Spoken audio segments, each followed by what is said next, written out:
And away we go, episode 1311 of the Al Galdi podcast. It is Sunday, April 26th, 2026. It is an oh-so-rare weekend installment of the podcast, a Sunday installment of the podcast, the annual installment of the podcast on the Sunday of NFL Draft Weekend. The usual schedule for episodes of this podcast is a new episode out each weekday, Monday through Friday, with each episode out by 5 a.m. Eastern, and often much earlier than that. Well, this is a bonus episode of the podcast, what we call a scheduled emergency installment of the podcast. Not an emergency installment of the podcast. No, a scheduled emergency installment of the podcast. Because never forget, the only thing more urgent than an emergency installment of the podcast is a scheduled emergency installment of the podcast. Hello and welcome to this Sunday installment of the Al Galdi podcast. Good to have you with us. The 2026 NFL Draft is complete. We on Thursday night had round one. We on Friday night had rounds 2 and 3. We on Saturday afternoon and evening had rounds 4 through 7. The Washington Commanders did not make a single trade during the draft. I'm guessing that was not due to lack of desire to make a trade. I would think that General Manager Adam Peters wanted to trade down to get more picks, but no trade ever happened. And so our 2026 Washington Commanders NFL Draft class is as follows. Round 1, the number 7 overall pick, Ohio State linebacker Sonny Styles. Round 3, the number 71 overall pick, Clemson receiver Antonio Williams. Round 5, the number 147 overall pick, Tennessee edge defender Joshua Josephs. Round 6, the number 187 overall pick, Penn State running back Kaytron Allen. Round 6, the number 209 overall pick, Michigan State center/guard Matt Gulbin. And round 7, the number 223 overall pick, Rutgers quarterback Athan Kaliakmanis. If you go by the big board of NFL draft analyst Todd McShay of The Ringer, Washington, over its first 4 picks in the draft, got great value. Sonny Styles, number 7 overall pick, number 3 on McShay's big board. Antonio Williams, number 71 overall pick, number 56 on McShay's big board. Joshua Josephs, number 147 overall pick, number 93 on McShay's big board. Kaytron Allen, number 187 overall pick, number 126 on McShay's big board. Now, Matt Gulbin, number 209 overall pick, number 294 on McShay's big board, and Athan Kaliakmanis, number 223 overall pick, number 296 on McShay's big board. But nice to see those value picks over the first 4 picks. Coming up on the show, in-depth reaction to and analysis of what Washington did in the 2026 NFL Draft. Next segment, discussion of the offensive players taken by Washington in the draft, including an update on the Commanders and San Francisco 49ers receiver Brandon Aiyuk. The following segment, discussion of the defensive players taken by Washington in the draft. And also on the show, conversation about what has happened with the Washington Nationals and Baltimore Orioles over Friday and Saturday. Each team is 1-1 so far in a series against a team with a name that includes Sox. The Nats, they are 1-1 so far in a 3-game series at the Chicago White Sox. 2 crazy games. Friday night, a 5-4 loss at the White Sox in a game in which the Nats blew a 3-1 6-inning lead, but also overcame a 4-3 8th-inning deficit. Saturday, a 6-3 10-inning win at the White Sox in a game in which the Nats blew a 2-0 8th-inning lead, but scored 4 runs in the top of the 10th. The O's, they are 1-1 so far in a 3-game series against the Boston Red Sox at Oriole Park at Camden Yards. 2 blowouts. Friday night, a 10-3 win over the Red Sox in a game in which the O's totaled 20 hits, including 6 home runs. But Saturday afternoon, a 17-1 loss to the Red Sox in a game in which the O's allowed 10 runs in the top of the 9th. You can hit me up on X at Al Galdi. You can email me the Al Galdi podcast at yahoo.com. And I've added something new to how we get feedback. If you on Apple Podcasts, give the podcast a 5-star rating. I on the podcast will read whatever you write in writing a review of the podcast. And what you write can be a sports take. In other words, you don't just have to write about the podcast. But I'm trying to make a push for 2,000 ratings of the podcast. But I am only looking for 5-star ratings. If you give me a 1-star rating, I'm not reading whatever you write. 5-star rating, Absolutely. And from Steve P83 on Apple Podcasts, he gave this podcast a 5-star rating. Thank you very much for that, Steve. He titled his message, Best DC Sports Pod. Thank you very much for that, Steve. And he writes about the Nats. Right, Steve? I love seeing the Nationals win, but at this point in the season, I'm just happy when I can see a starting pitcher throw 6 innings. Thank you for that, Steve. Yeah, Nat starting pitchers not exactly eating a lot of innings.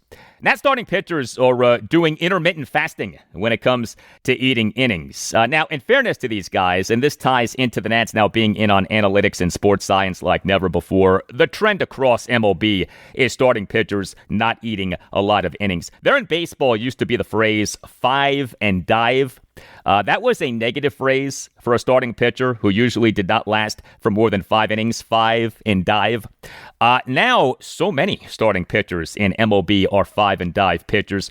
For the 2025 regular season, just 3 pitchers in MLB each had at least 200 innings pitched. 10 years earlier, the 2015 regular season, 28 pitchers in MLB each had at least 200 innings pitched. Think about that decline from 28 in 2015 to 3 in 2025. From Walter Miles on X on Washington drafting Sonny Styles, writes Walter, what do you think this means for Luvu and McGee?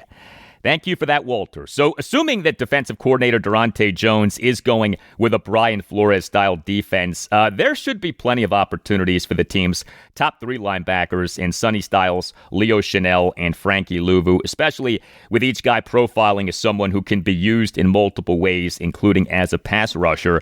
But don't be surprised if it is Sonny Styles who plays the most out of the 3. There has been the talk of who will be Washington's green dot guy, with linebacker Bobby Wagner now presumably definitely gone. He remains an unrestricted free agent. Well, Sonny Styles very well could be the green dot guy. He, for Ohio State in the 2025 season, was the green dot guy. As for Jordan McGee, yeah, he could be the odd man out. Although keep this in mind with McGee, for as much praise as he has received from coaches, the team still has barely played him. Head coach Dan Quinn and the team's defensive coordinator for the last 2 seasons, Joe Witt Jr., they have said so many good things about McGee, and yet he this past season, a lost season in which playing a younger player like McGee made total sense, did not play all that much. He played on more than half of Washington's defensive snaps in a game just twice over the team's final 8 games this past regular season. For all of the talk about how much the team likes McGee, it just has not played him all that much.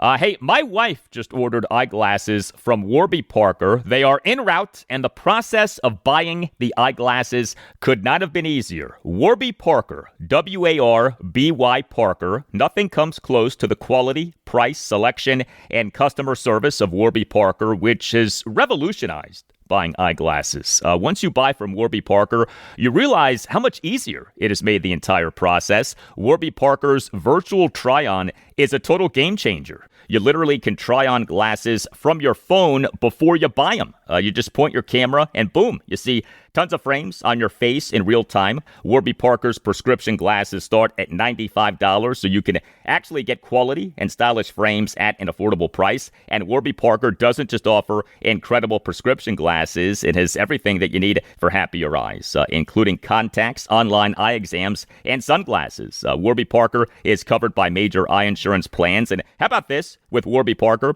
for every pair of glasses that Warby Parker sells, it also gives a pair to someone in need. Warby Parker has distributed over 20 million pairs of glasses to people in need through its Buy a Pair, Give a Pair program. Warby Parker is offering a great deal to listeners of the Al Galdi podcast. Right now, buy 1 prescription pair and get 20% off any additional prescription pairs at warbyparker.com/Galdi. That's 20% off additional prescription pairs when you go to warbyparker.com/Galdi. warbyparker.com/Galdi.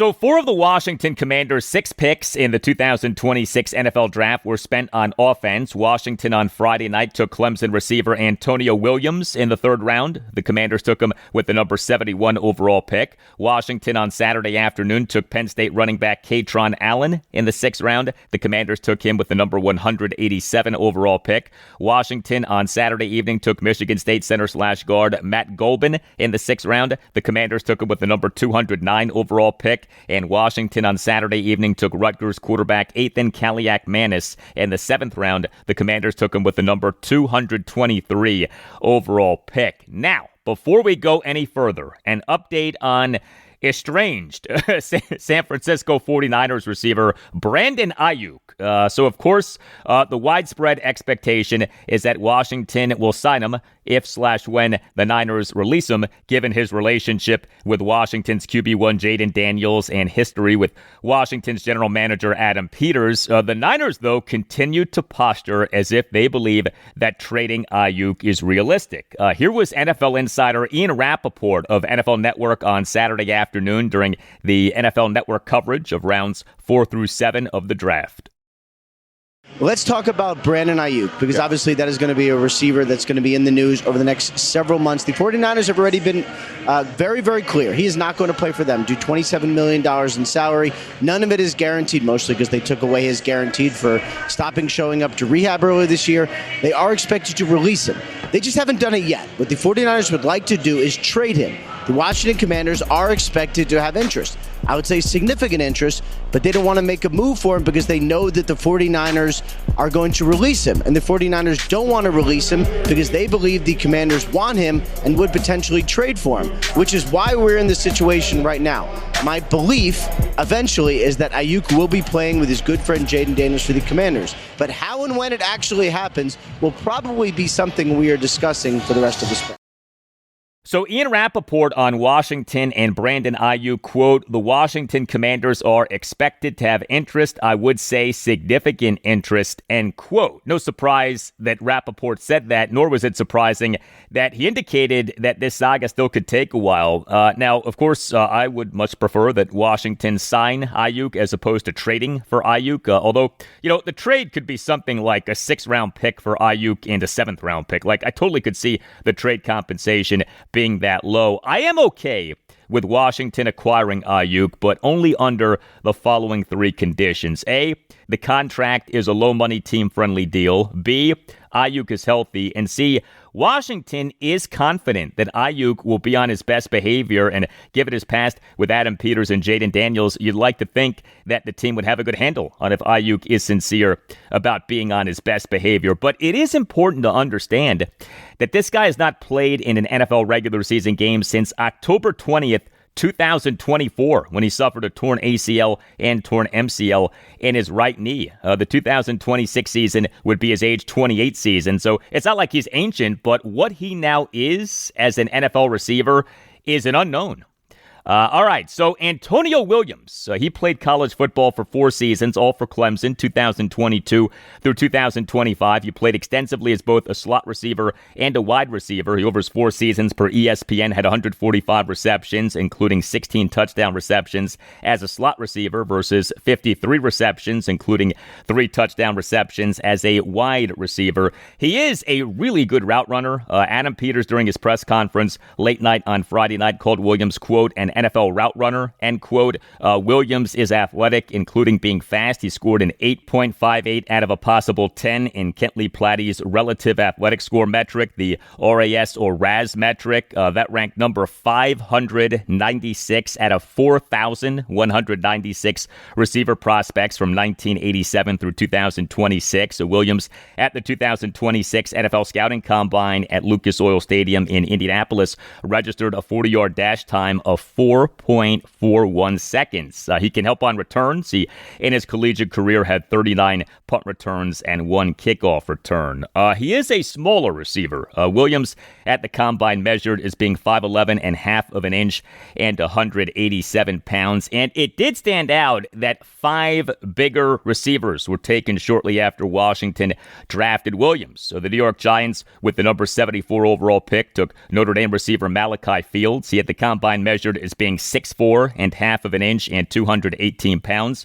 The Miami Dolphins, with the number 75 overall pick, took Texas Tech receiver Caleb Douglas. He at the combine measured as being 6'3" and half of an inch and 206 pounds. The Baltimore Ravens, with the number 80 overall pick, took USC receiver Jacoby Lane. He at the combine measured as being 6'4" and 200 pounds. The Carolina Panthers, with the number 83 overall pick, took Tennessee receiver Chris Brazzell II. He at the combine measured as being 6'4" and 198 pounds.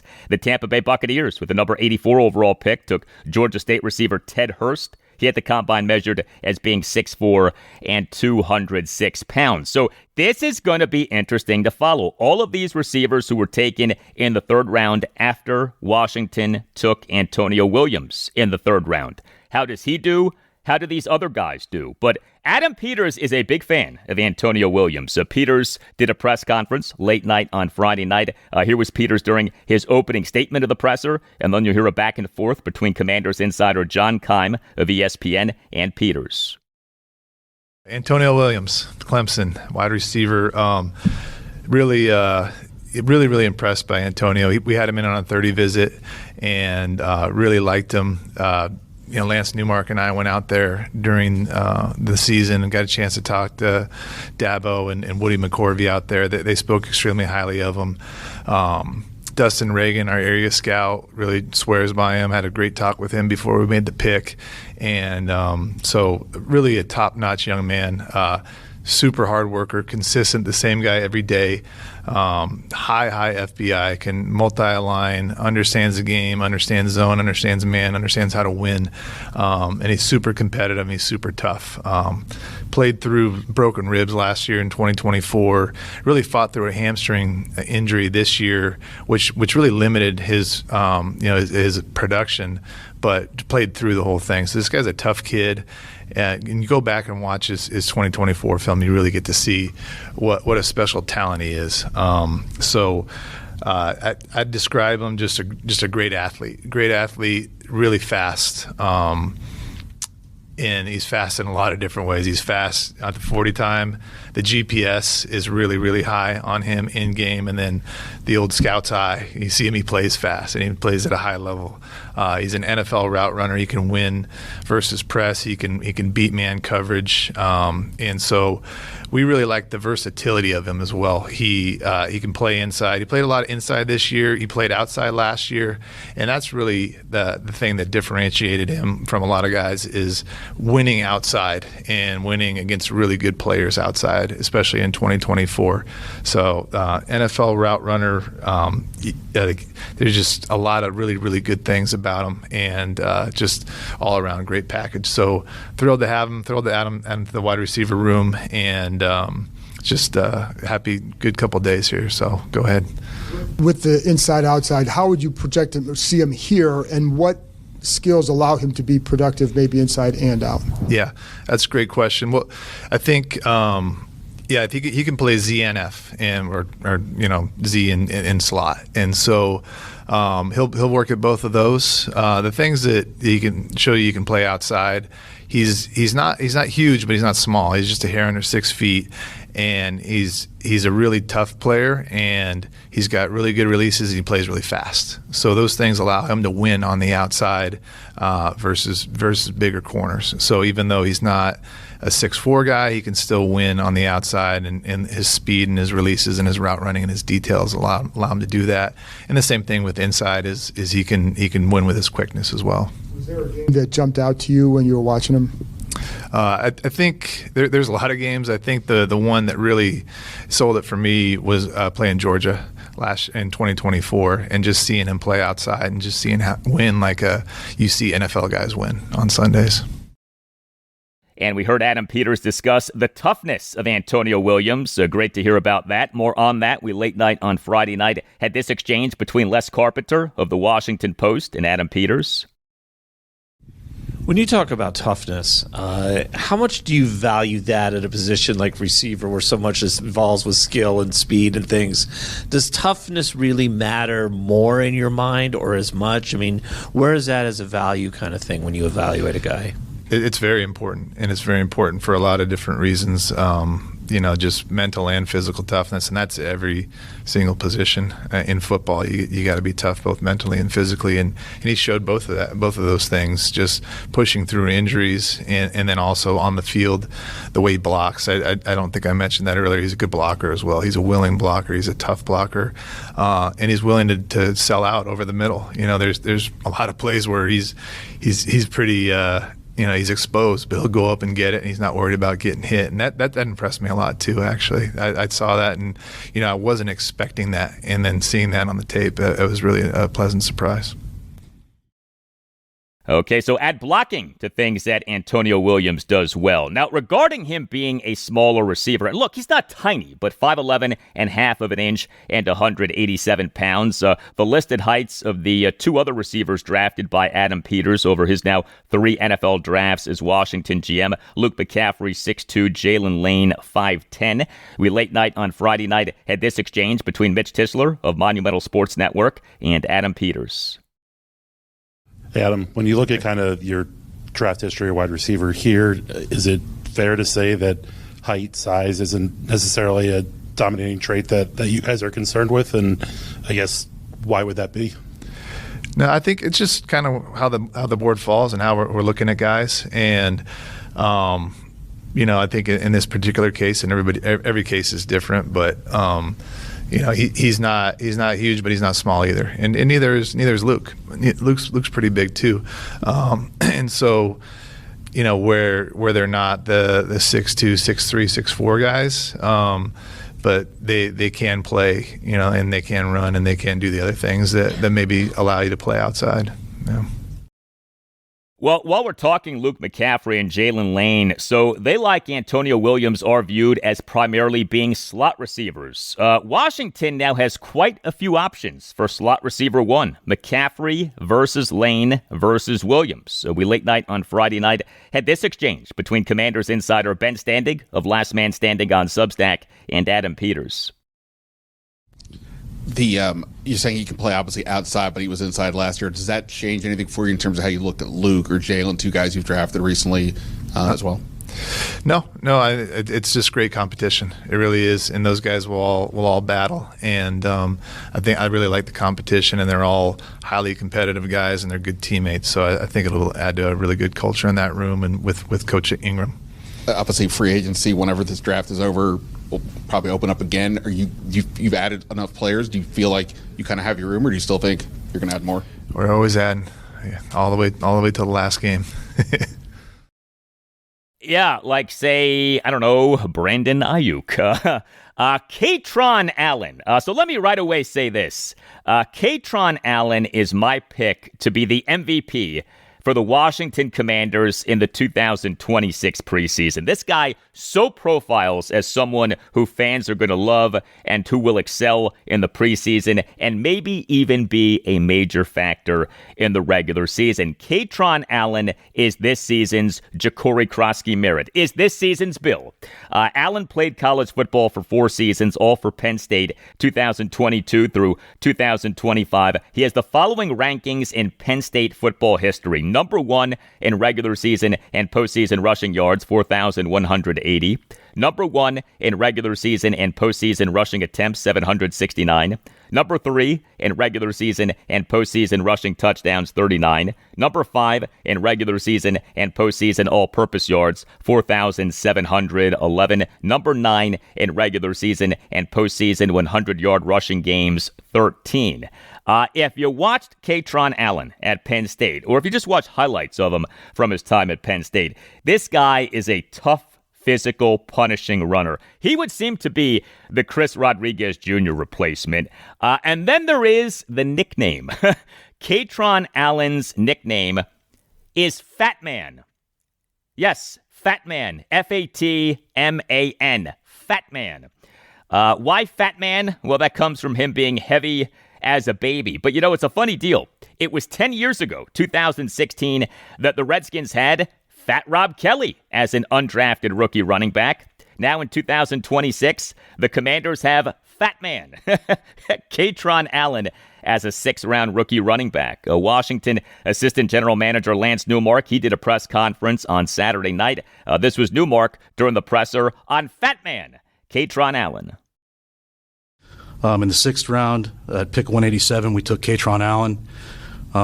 Really cool kid from Virginia, all-time leading rusher in Penn State history, 39 career touchdowns, a true, move the line of scrimmage, pile push, power player. A lot of, defenders falling backwards as they're bringing them down. Just kind of a lot of power, dirty yards that maybe you don't always appreciate, but they mean a lot. Really good short yardage player, and really a cool kid that's just been very productive for a very long time there. Someone that we respect and just kind of appreciate his game, and it gives us something that is a little bit unique to our backfield. Yeah, and so you look at Washington's running backs, Ja'Cory Krosky-Merritt, Rashad White, Jerome Ford, Jeremy McNichols, and now Kaytron Allen. Who will be the odd man out regarding the initial 53-man roster for the 2026 season? Or maybe I should say, who will be the odd men out for the initial 53-man roster for the 2026 season? Krosky, Merritt, and White would seem to be givens. I would think that Allen has a really good chance of making that initial 53-man roster, but we shall see. Some competition at center for Nick Allegretti, who pretty clearly is the leading contender to be Washington's new number 1 center. And the competition comes in the form of Matt Gulbin. He played college football for 5 seasons, played for Wake Forest for the 2021 through 2024 seasons, played for Michigan State for the 2025 season, and he played extensively at both guard and center. Gulbin in his collegiate career made 34 starts. He for Wake Forest started 11 games at left guard, 11 games at right guard, and 1 game at center. He for Michigan State started 11 games at center. Here was Lance Newmark on Saturday night on Gulbin. At pick 209 in the 6th round, we took Matt Gulbin from Michigan State. He played center this year for Michigan State after transferring from Wake Forest, where he had played guard. So he's got some utility on the inside that he's demonstrated in college. A guy that just like the way he plays the game, kind of a physical, find a way to get it done, nasty guy that's just got like grit and toughness to everything he does. Guy that we just feel like is a guy that plays the game that we want to play it, and guy that we respect, another guy that we just feel has got the commander's traits to him as a player and what he is as a person too. Okay, and then, yes, the quarterback, Athan Kaliakmanis. Get used to saying that name, Athan Kaliakmanis. I have no problem with Washington spending a pick on a quarterback. First of all, you know my philosophy by now, best player available. But regarding Washington at quarterback, look, our team has uncertainty at QB3. Jaden Daniels, yes, QB1. Marcus Mariota, yes, QB2. But who is QB3? Last season's QB3, Josh Johnson, is gone. The Cincinnati Bengals on March 14th announced having signed him as an unrestricted free agent. Washington does still have Sam Hartman, but remember, the team this past season did not think enough of Hartman to not sign another quarterback late in the regular season. Washington, this past December 22nd, announced having signed quarterback Jeff Driscoll off the Arizona Cardinals practice squad to the active roster. Driscoll spent the 2024 season as Washington's QB3. He for the team's 29-18 loss to the Philadelphia Eagles at Northwest Stadium this past December 20th was Washington's QB3, not Hartman, who remained on the practice squad. I thought that said so much about what Washington truly thinks about Sam Hartman. Athan Kaliakmanis. He was in college football for 5 seasons. He was with Minnesota for the 2021 through 2023 seasons and was with Rutgers for the 2024 and 2025 seasons. Kaliakmanis was QB1 and team captain for each of his 2 seasons with Rutgers. Kaliakmanis for the 2025 season, regular season, and postseason was number 39 out of 135 qualified FBS quarterbacks in ESPN's total QBR. He had a nice season, and it included him doing quite well against my team, Maryland. Maryland's 35-20 loss at Rutgers this past November 8th The Terrapins allowed Kaliakmanis to go 13 for 20 for 229 yards and 4 touchdowns. He had a yards per pass attempt of 11.45, had a yards per completion of 17.62. He quarterbacked the Rutgers offense that went 8 for 12 on third down. So the Terps did have 2 interceptions, but the Terps totaled just 1 sack. Here was Lance Newmark on Saturday night on Athan Kaliakmanis. With our 7th round pick, we took Athan from Rutgers. I didn't get the last one. I'll leave it to you. Really cool kid. Great energy, man. I would say the first thing that when I think of him is energy.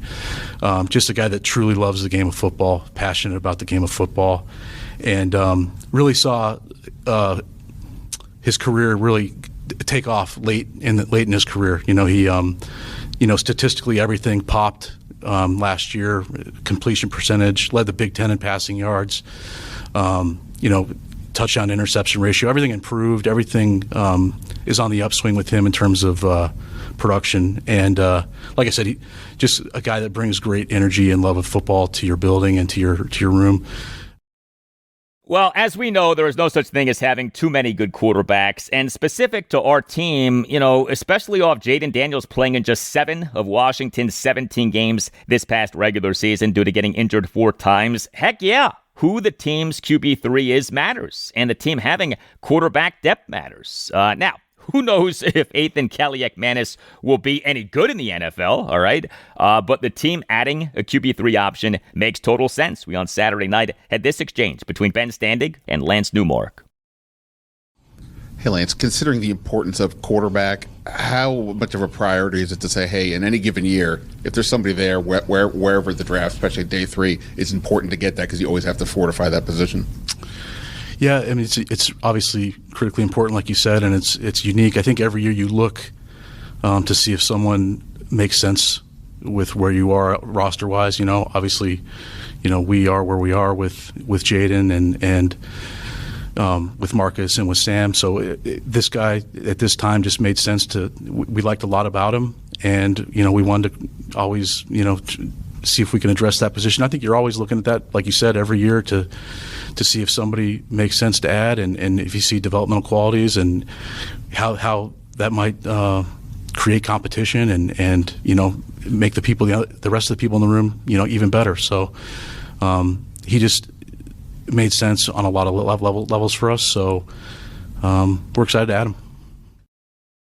All right, our coverage of the Washington Commanders in the 2026 NFL Draft is presented by the great Dr. George Verghese. He is one of the nation's premier dermatologists. He is a very loyal and very knowledgeable Washington fan, and operating under his direction is the Mid-Atlantic Skin Surgery Institute of Maryland, which has locations in Waldorf, Maryland, Leonardtown, Maryland, and Lexington Park, Maryland. The Mid-Atlantic Skin Surgery Institute of Maryland focuses on medical skin care, cosmetic procedures, and skin cancer diagnosis and comprehensive care. Call 301-396-3401 or visit midatlanticskin.com and make sure that you mention that Al Galdi sent you.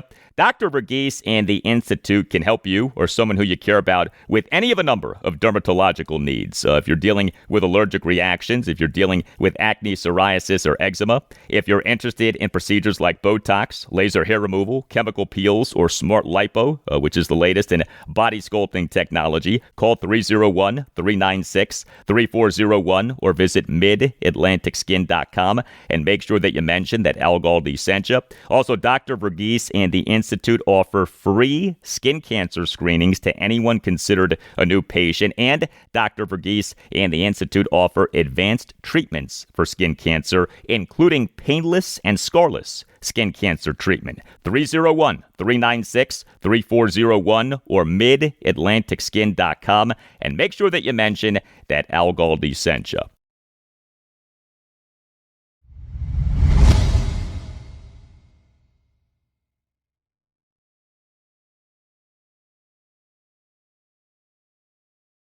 We move now to what the Washington Commanders did on defense in the 2026 NFL Draft. Two of the team's 6 picks were spent on defense. Washington on Thursday night took Ohio State linebacker Sonny Styles with the number 7 overall pick, and Washington on Saturday afternoon took Tennessee edge defender Joshua Josephs in the 5th round. The Commanders took him with the number 147 overall pick. Much more on Styles shortly, but regarding Josephs, so another edge defender, this off the team in March, signing edge defenders Odafe Oweh, Kaytron Chase and Charles Omenihu as unrestricted free agents. Josephs played college football for 4 seasons, all for Tennessee, 2022 through 2025, and he, over the last 2 seasons, was especially good. Pro Football Focus grades are on a scale of 0 to 100, 60 is average. Josephs in 13 games over the 2024 regular season and postseason had the following grades per PFF. Overall grade of 89.7, pass rush grade of 86.4, run defense grade of 91.4,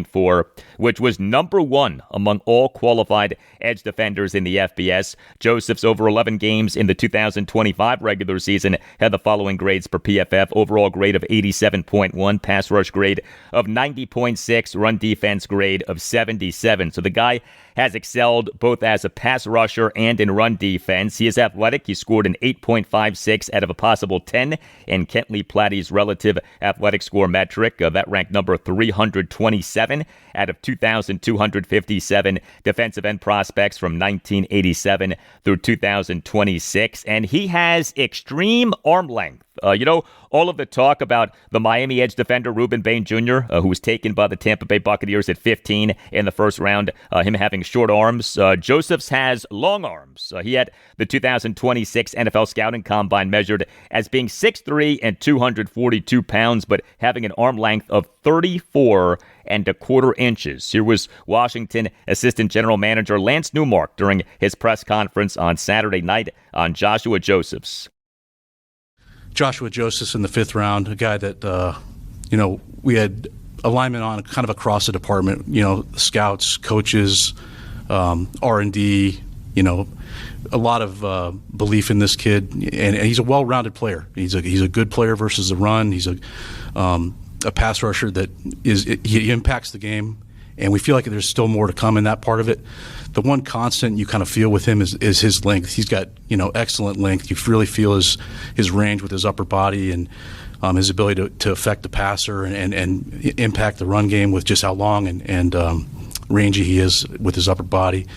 A guy that we're excited about and still feel like there's a lot more to come there in terms of development.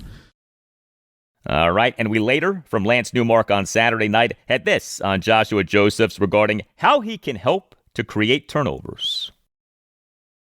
Well, like I said, I think you feel the arm length in everything he does, and that a lot of times, at least in my history, I feel like when someone has that kind of upper body range and length, that it does tend to create turnovers, and you do feel like that impacts the ability to create turnovers, whether it be tipping passes that create interceptions, whether it be stripping the quarterback, whether it be pursuing down the line of scrimmage and knocking a ball out from the backside chase. I feel like that's a huge part of that one thing unlocks the next, if that makes sense. That length just seems to always factor in. Plus he's a physical, heavy-handed player that when he hits people they feel it. So I think the way he plays the game and that length, kind of equate to creating turnovers. Yeah, Washington for the 2025 regular season was number 31 out of 32 NFL teams in takeaways, 10. A mere 10 takeaways over 17 games. But Washington this offseason has upgraded at edge defender. Now, we'll see by how much. But the team has upgraded at the position. I do think that it's safe to say that. And the team now has a depth at edge defender that the team has not had in quite some time. I mean, you look at the edge defenders on the team now. The edge defenders include Odafe Oweh, Kaytron Chase, Charles Omenihu, Joshua Josephs, Dorrance Armstrong, Dietrich Wise Jr., Drake Jackson, Javonte Jean-Baptiste. That is some depth right there. Meantime, Sonny Styles. Washington on Friday afternoon held an introductory press conference for Styles. So this was Washington General Manager Adam Peters on Friday afternoon introducing Styles. I can tell you guys, as impressive as he is on the field, he's just as impressive off the field. And we're super excited to have him. Mom and Dad, you guys did a great job. And so just really, really pumped to have him here. And really, in short, Sonny embodies everything we look for in a commander on and off the field. So really thrilled, really excited. So please join me in welcoming Sonny Styles to the Commanders family and the DMV.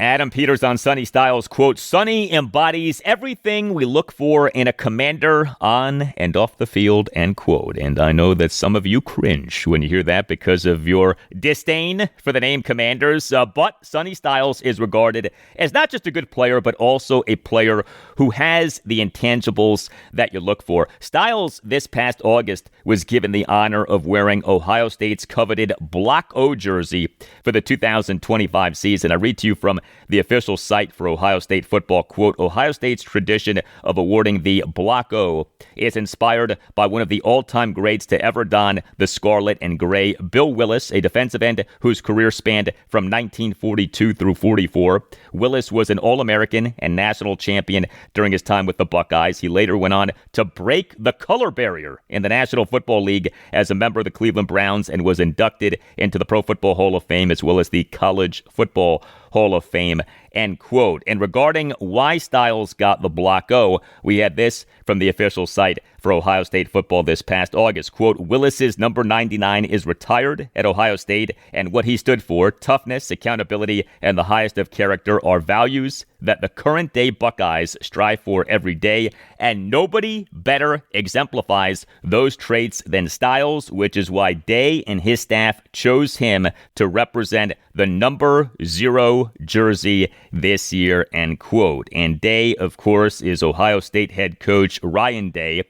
Something else about Sonny Styles that I find really encouraging is that he, in theory, is an ascending player more than your normal top 10 pick, in that he's just now truly learning the position of linebacker.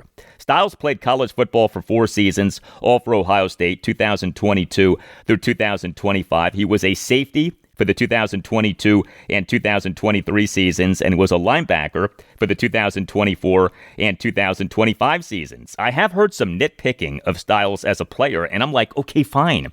But he's still new to the position, okay? That has to be factored into the evaluation, and he's already demonstrating improvement. Styles in the 2024 season was guilty of some bad tackling. Styles in the 2025 regular season for Pro Football Focus had 0 missed tackles. Major improvement.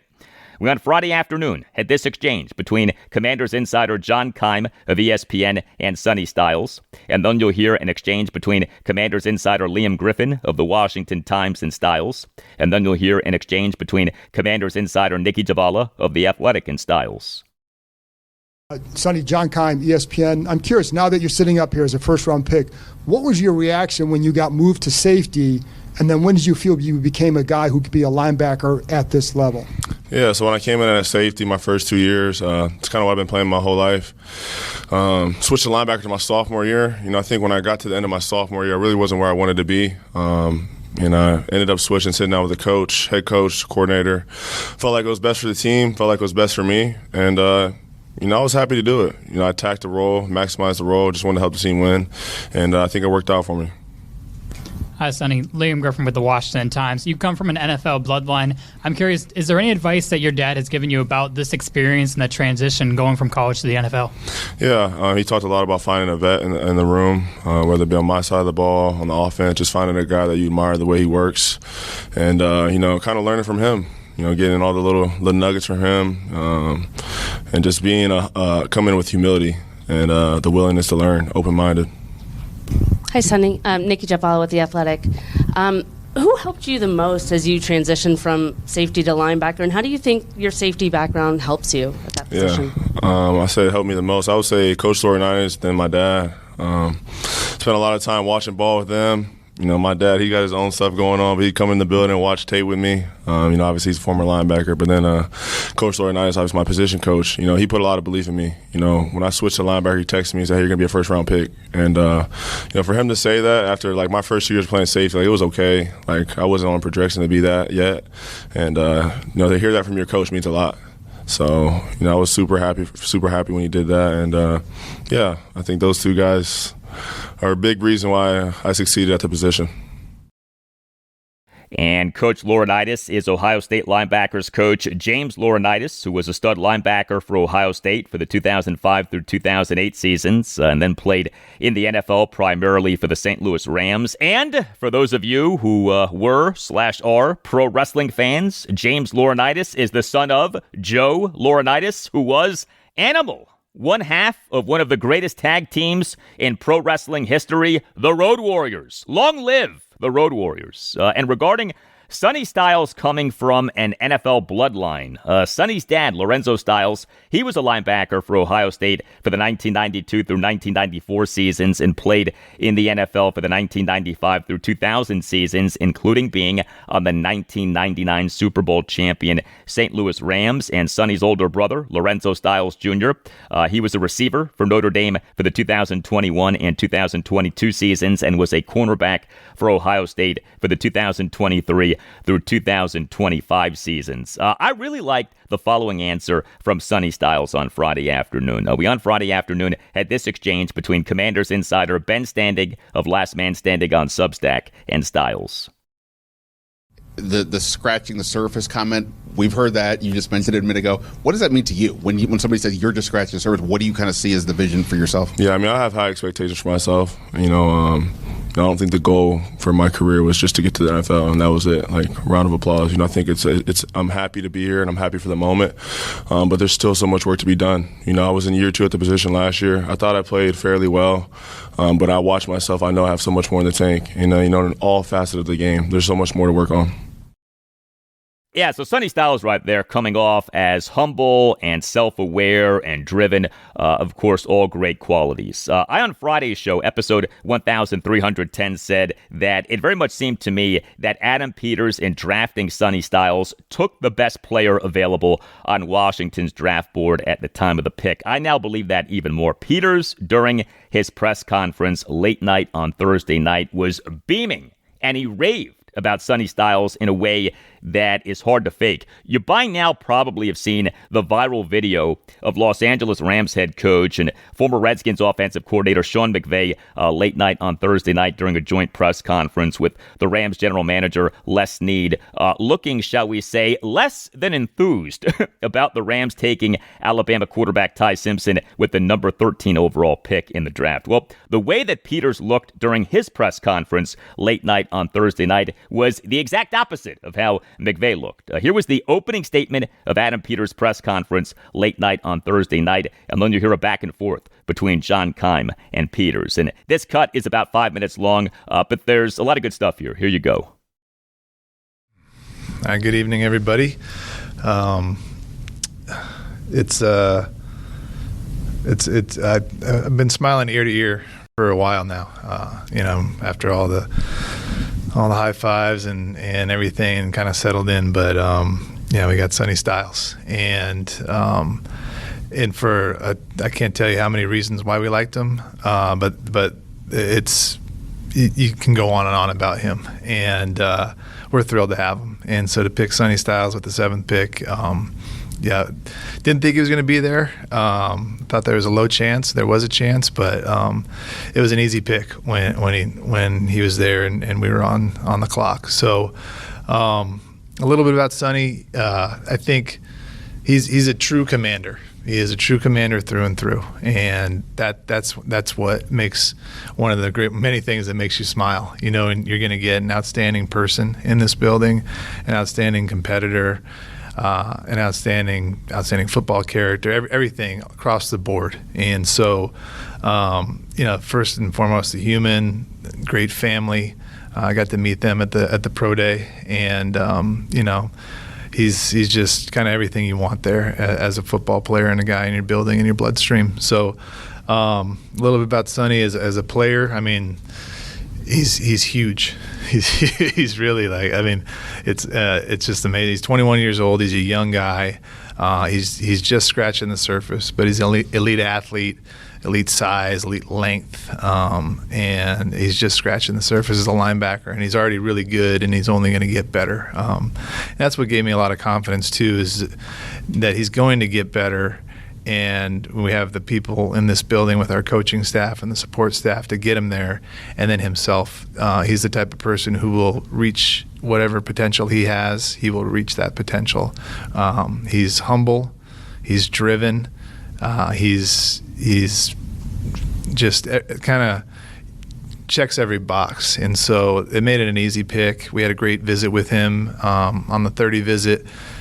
Super impressive football intelligence, super impressive just presence, and just everything about him screamed commander. And so as a player, sideline to sideline, he can blitz, he can cover, he can play in the box. He got better as the year went on. He's only been playing linebacker for 2 years, and he got better and better, and he played his best ball at the end of the year. And so he's still ascending, and it's fun to watch his progression and just seeing how much better he got and how much better he still can get. So everything across the board, coaches, scouts, R&D, everybody you got the whole building's behind him. And so really thrilled about it, and just ready to open it up for questions. Kind of think you took everything there. Yeah, sorry, just rambled. I'm excited. When you talk about the improvement rate as a linebacker, were there some moments that you saw, maybe some really big improvements that kind of convinced you, like, he's really taken off, this is a guy that can keep doing this in the NFL? Yeah, I think it really in every kind of portion of the game, John. I think you see him playing in the box and using his hands and shedding blocks and reading blocks, and then getting to the ball and playing like physical, like taking on guards, and it got better and better. And then as a blitzer, he got better.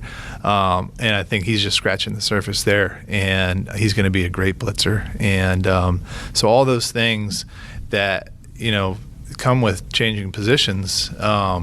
You saw it kind of come to life, and you saw it in the playoffs. I mean, he played against Indiana. His game against Indiana was incredible, and just made some big time plays in the Miami game as well. Indiana wasn't the playoffs, but you know everything about them. So you saw the impact that Warner made in San Francisco, and what kind of can he make that kind of an impact here, and what kind of impact could he make just overall like that?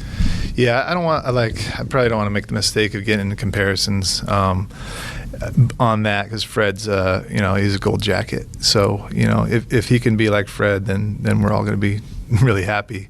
But, Sonny's, speaking just about Sonny in his size and his length and his ability to cover the whole field, I think those things, for any NFL linebacker, you covet those things. And so, I kind of want to stay away from that, knowing how good Fred is and the person, but they're both, elite people, and they're both guys that you want in your locker room for sure.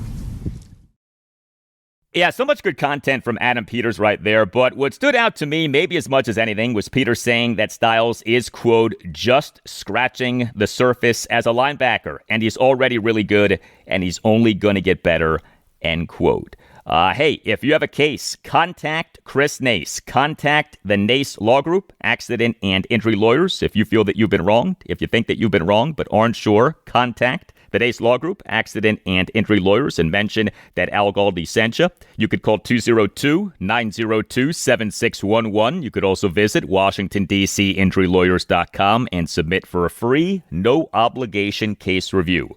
The Nace Law Group, it features compassionate lawyers and zealous advocates for its clients. Led by the great Chris Nace and founded in 1979, the Nace Law Group is a Washington, D.C.-based family law firm that handles medical malpractice, personal injury, birth injury, legal malpractice, and consumer protection cases, offering aggressive advocacy for victims in Washington, D.C. and West Virginia. The Nace Law Group is outstanding. It will fight for you and your family. The Nace Law Group has recovered millions of dollars for the sick and injured. If you have a case, contact the Nace Law Group. We always hope that all is well with you, but if you have an issue, if you have concerns, contact the Nace Law Group. Call 202-902-7611 or visit Washington, D.C., injurylawyers.com and tell the Nace Law Group that Al Galdi sent you. The Nace Law Group, Accident and Injury Lawyers.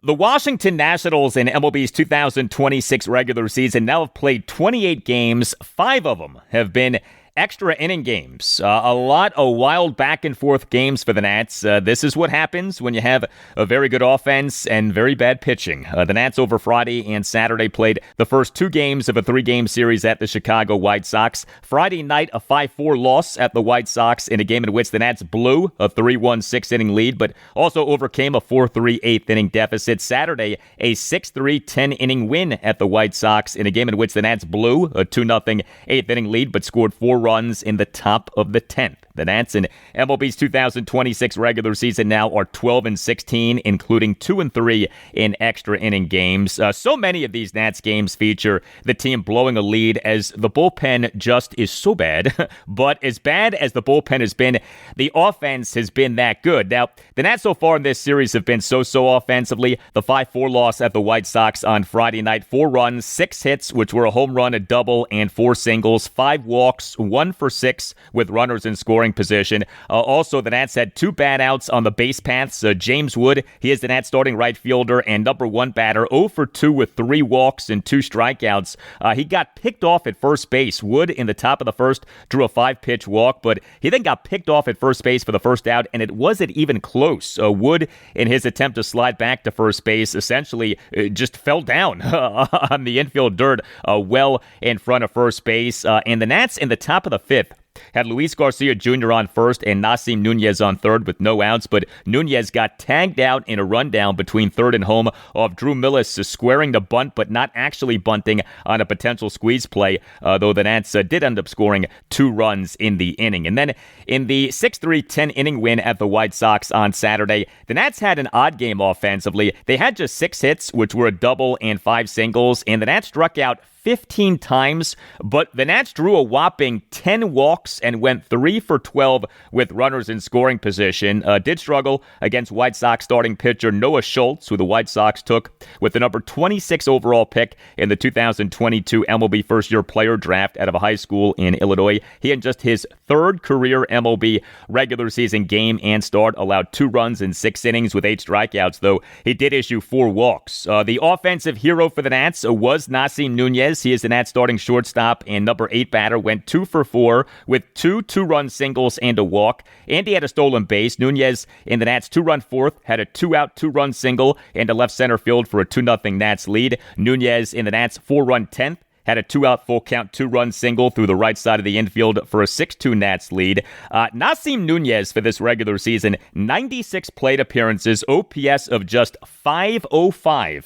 His batting is basically non-existent, but he is good defensively. He is extremely fast, and he on Saturday had 2 2-run singles and a walk. Also in this game, Andres Chaparro was the Nats starting first baseman and number 3 batter. He went 0 for 3, but I bring this up because the Nats on Saturday morning announced having recalled Chaparro from AAA Rochester. There are 2 especially interesting aspects of the Nats' new process under President of Baseball Operations Paul Taboni. A, the team is making a ton of roster moves. B, the lineups are all over the place. So much so that a guy who was just called up from AAA was the Nats' number 3 batter in this game. And yes, that does say something about the talent on the team. I do get that.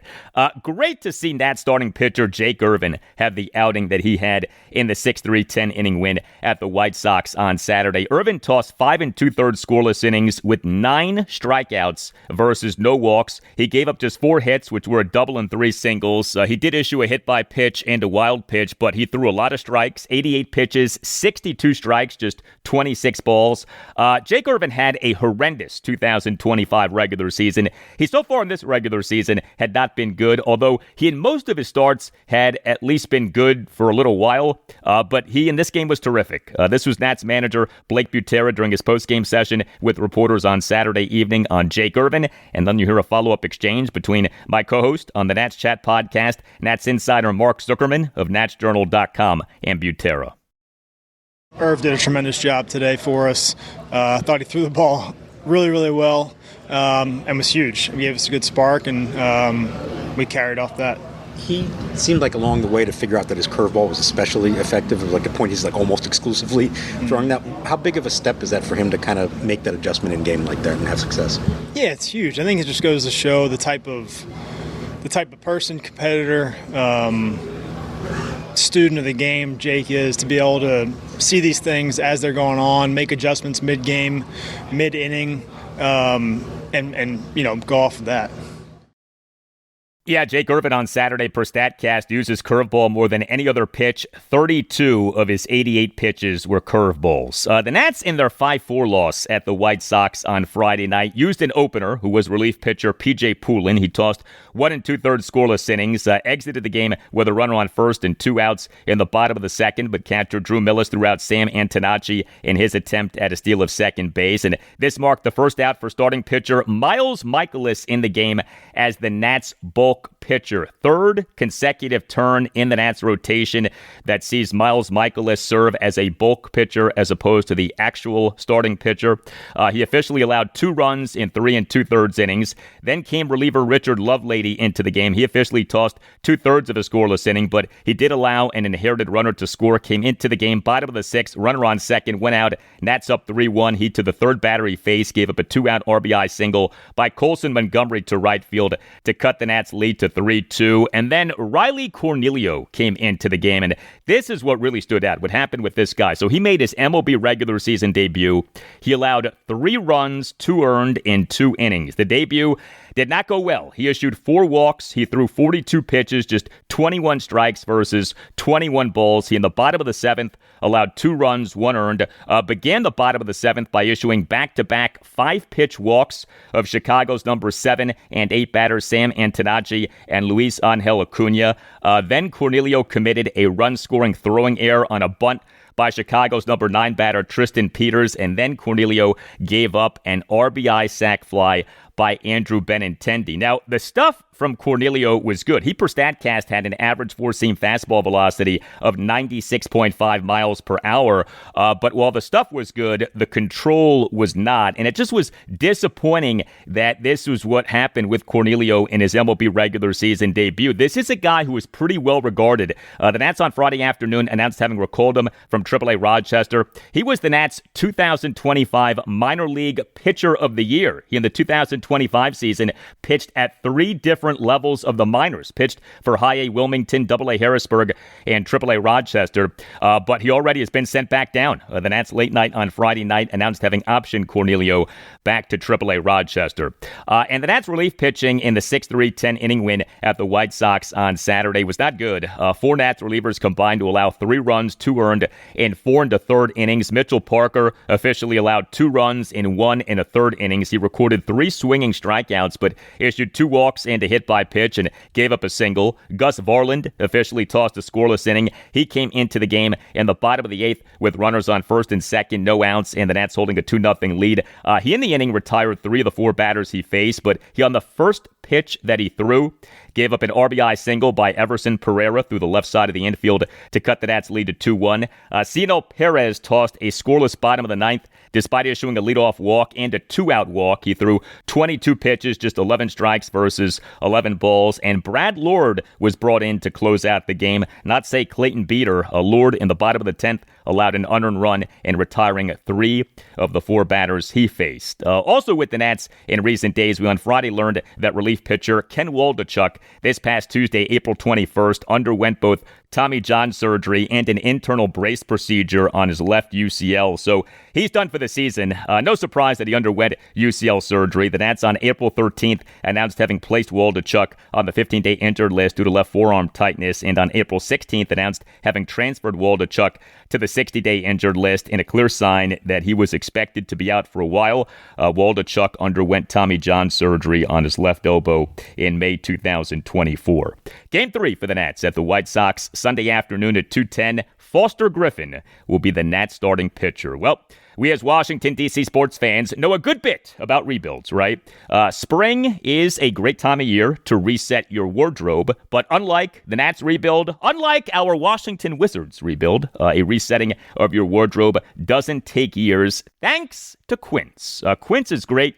The fabrics feel elevated, the fits are thoughtful, and the pricing actually makes sense. Quince makes high-quality, everyday essentials using premium materials like 100% European linen and an insanely soft flow-knit activewear fabric. Quince's men's linen pants and shirts are lightweight, breathable, and comfortable. Basically, the perfect layer for spring. The pants strike the right balance between laid-back and refined, so you look put together without trying too hard. And maybe the best aspect of Quince is that its prices are 50 to 60% less than those for similar brands. How? Well, Quince works directly with ethical factories and cuts out the middlemen, so you're paying for quality, not brand markup. Everything is designed to last and make getting dressed easy. Refresh your wardrobe with Quince. Go to quince.com/Goldie for free shipping on your order and 365-day returns. Now available in Canada too. That's QUINCE.com/Goldie. Free shipping and 365-day returns. Quince.com/Goldie.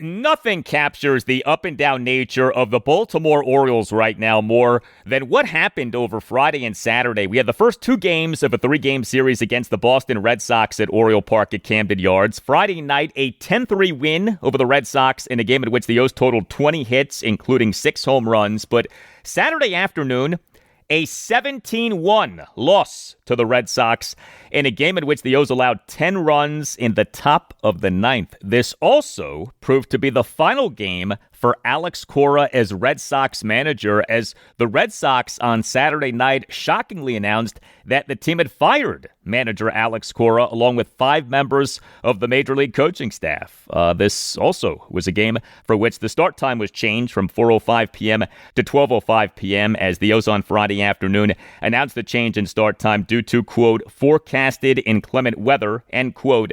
The Orioles pitching in that game ended up being inclement. The O's in MLB's 2026 regular season now are 13-14, and I am officially worried about starting pitcher Trevor Rogers. He in the 17-1 loss to the Red Sox at Oriole Park at Camden Yards on Saturday afternoon was bad for a 3rd consecutive outing. He allowed 3 runs in 1 2/3 innings. He gave up 4 hits, which were 2 doubles and 2 singles. He issued 2 walks. He recorded 2 strikeouts. He threw 62 pitches, 38 strikes, 24 balls. Rogers in the Orioles' 4-3 loss to the Arizona Diamondbacks at Oriole Park at Camden Yards on April 14th allowed 4 runs in 4 2/3 innings. Rogers in the Orioles' 8-4 loss at the Cleveland Guardians last Sunday afternoon, April 19th, allowed 6 runs, 5 earned in 5 innings. And now we have what we had on Saturday afternoon. This guy was phenomenal over the final 3.5 months of last regular season, and he had been doing well in this regular season, but he, over his last 3 starts, has been really bad. Here was O's manager Craig Albernaz during his postgame press conference on Saturday afternoon on Trevor Rogers, and then you'll hear a follow-up exchange between Orioles insider Rich Dubroff of BaltimoreBaseball.com and Albernaz, and then you'll hear a follow-up exchange between Orioles insider Jacob Calvin Meyer of the Baltimore Sun and Albernaz. Well, they had 4 hits with 2 strikes. He just couldn't get the ball where he wanted it to go. Like a lot of pitches were out over the plate. He made that one good changeup to IKF that was below the zone. IKF put a good swing on it, hit it down the line. But other than that, it was just deep counts, couldn't get the two-strike put away where he wanted it to, and the pitch count was just creeping up high that inning. So, did you feel? I know he threw 47 pitches in that inning, and that's an awful lot. But you still had 7+ innings to cover. Was it a hard decision to take him out, or did you consider going a little longer just to try and get through? No, I'll be honest with you. I was uncomfortable with him throwing that many pitches, or any pitcher throwing that many pitches during the inning. So I think right when we were getting around like the upper 30s was when I started to really get uncomfortable. I don't want anyone out there that long. But we had our bullpen. We had Suarez in there that can give us length, and we had other guys that we could use too if the game was tight or closer. So I feel like it was the right move, especially with Raj or any of our starting pitches, to make sure we take care of them. What do you think Trevor needs to do to kind of get back on track? Is it a command thing, stuff thing, a little bit of both? Yeah, the fastball shape was not where it usually is, the four-seam fastball. But I think other than that, it's just the execution, just a two-strike execution and getting to the spots where he needs to get it to. And to me, this should be something that he's going to fix here soon. Hopefully, because if Trevor Rogers is going to struggle for a prolonged period of time, the O's are in trouble, to say nothing of if the Trevor Rogers carriage is turning back into a pumpkin. Brandon Young was the Orioles starting pitcher for the 10-3 win over the Red Sox at Oriole Park at Camden Yards on Friday night. The O's this past Thursday evening announced having put starting pitcher Dean Kramer on the 15-day injured list, retroactive to April 20th due to a right quadriceps strain, and announced having recalled Young from AAA Norfolk. Young on Friday night allowed 3 runs in 5 2/3 innings. He gave up 7 hits, which were a home run, 2 doubles, and 4 singles. He did have 5 strikeouts versus 1 walk, and he did throw a lot of strikes. 93 pitches, 65 strikes, just 28 balls. The O's in recent days have gotten back 3 key players from injured lists, including 2 relief pitchers, Andrew Kittredge and Keegan Aiken. But they in this series so far have had 2 very different results. The 10-3 win over the Red Sox at Oriole Park at Camden Yards on Friday night. 3 Orioles relievers combined for 3 1/3 scoreless innings. Andrew Kittredge tossed a perfect top of the 7th. Good to see that.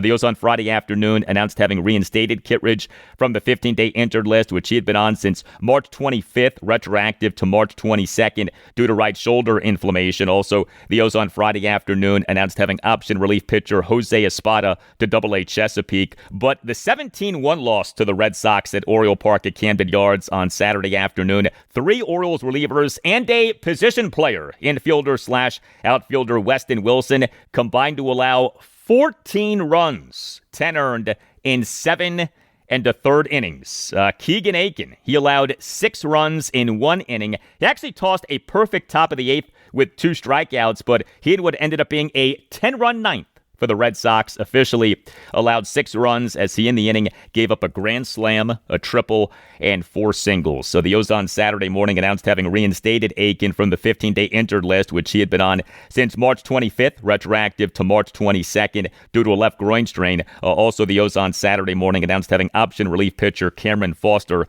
to AAA Norfolk after the win on Friday night. Also back for the O's is outfielder Tyler O'Neill. The O's on Friday afternoon announced having reinstated him from the 7-day concussion injured list. He'd been on that since April 12th, retroactive to April 9th. Also, the O's on Friday afternoon announced having optioned outfielder Jonathan Rodriguez to AAA Norfolk. So a lot of roster transactions for the O's in recent days, but some guys are back. The O's, who have been ravaged by injury for a 3rd consecutive season now, at least are getting healthier. Although, like I said a few minutes ago, the O's in recent days did put Dean Kramer on the 15-day injured list. With the Orioles offense, 2 totally different performances so far in this series. Like I said, this team has been up and down, man. The 10-3 win over the Red Sox at Oriole Park at Camden Yards on Friday night. The O's were outstanding offensively. 10 runs, a whopping 20 hits, which were 6 home runs, a double, and 13 singles, 2 walks. And the run total of 10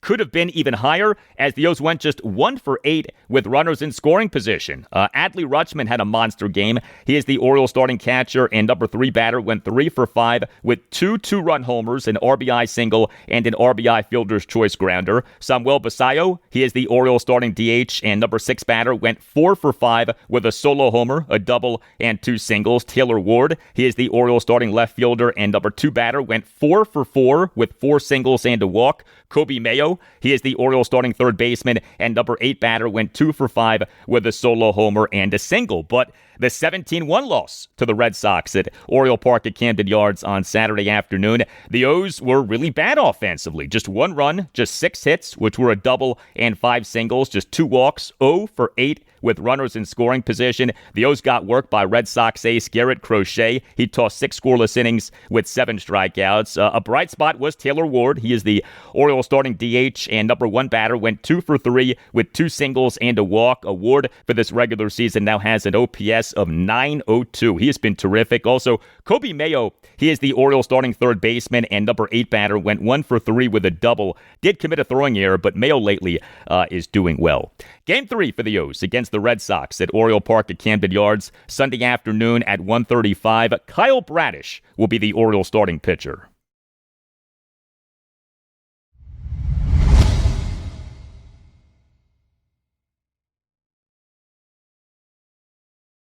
And that'll do it for you and me for now, but there's more to come. Monday's show, episode 1312. We'll have a lot for you on the Washington Commanders of what they did in the 2026 NFL Draft. Also on Monday's show, we'll talk Washington Nationals and Baltimore Orioles. The Nats are at the Chicago White Sox Sunday afternoon at 2:10 for Game 3 of a 3-game series. The O's are home to the Boston Red Sox Sunday afternoon at 1:35 for Game 3 of a 3-game series. Have a great rest of your Sunday, and I'll talk to you on Monday. Really, in short, Sonny embodies everything we look for in a commander on and off the field.